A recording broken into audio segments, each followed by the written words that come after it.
কোন জায়গায় কি বলতে জানি যাই পোকাতলা কি লেগে পড়ে জানি যাই বেয়াদব কম না খাবার দেবো একটা চোখ বাসটা করে দেবো কিন্তু একদম একটা প্রশ্ন আমার উত্তর দেন একটু আপনারা সারা বাংলাদেশে হুজুর নাম করা হুজুর কত মোবাইলে দেখলাম যে 5 জনের 5 রকম মত এই নামাজে। আপনারা হুজুর আপনাদের পিছনে হাজার হাজার লোক নামাজ পড়ে আপনাদের মধ্যে 12 রকম মত কেন? এটা আপনার প্রশ্ন। একজন বলল প্রথম যে লোক বক্তব্য দিলে আলহামদুলিল্লাহ না পড়লে তার পিছনে যে দাঁড়ায় নামাজ হবে না। আচ্ছা, মানে এখন মূল প্রশ্ন হলো আমাদের মত এত বেশি কেন? এইটা এত মত বেশি কেন? বক্তব্য দিচ্ছেন, হ্যাঁ সব শুনলাম, আমাদের মধ্যে দ্বিধাবন্ধ দিচ্ছেন তো আপনারা। একজন বললো যে নামাজ হবে না, আচ্ছা আদৌ হবে না, আচ্ছা তিনি খুব নাম করা উচিত, 5 জনের মধ্যে তিনি প্রথম। আচ্ছা, 2 জন বললো আদৌ নামাজ হবে না, পিছনে আরামদায়ক যদি না পড়ে। আচ্ছা, তারপরে একজন বললো না আরামদায়ক পড়া যাবে না, একজন যখন জোরে ইমাম পড়বে তখন পিছনে পড়ার কোনো যুক্তি নেই। আচ্ছা, 5 জনের 3 জন একমত, 2 জন একমত, আমরা কোন পথে যাব?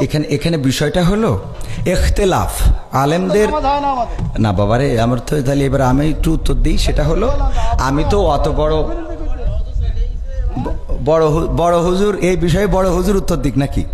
আমি শুধু এতটুকু বলি, সেটা হলো ইখতিলাফটা আলেমদের এই ইখতিলাফ এটা এখন শুধু না, বিশ্বনবী সাল্লাল্লাহু আলাইহি সাল্লামের সাহাবীদের যুগেও ইখতিলাফ ছিল। এটা মত পার্থক্য থাকবে। আপনি একজন চেয়ারম্যান, বাংলাদেশে অসংখ্য চেয়ারম্যান আছে না নাই? তো সব চেয়ারম্যান কি একই সুরে কথা বলে? বলেন। ইসলামের মধ্যে ভেদাভেদ হবে কেন? চেয়ারম্যানই করে এক জিনিস আর ইসলাম এক জিনিস। চেয়ারম্যান আর ইসলামের মধ্যে আপনারা তো বুঝাইতে পারবেন না। আমি যদি বলি, যেমন আপনি একজন আলহাজ মানুষ, দেখেন আপনি সব বাদ দেন, ইসলামের বেসিক কিছু নিয়ম আছে। ইসলামের কোনো সম্পর্ক নেই। আচ্ছা, ইসলামের তো আপনি হজটা করেছেন, তাই না?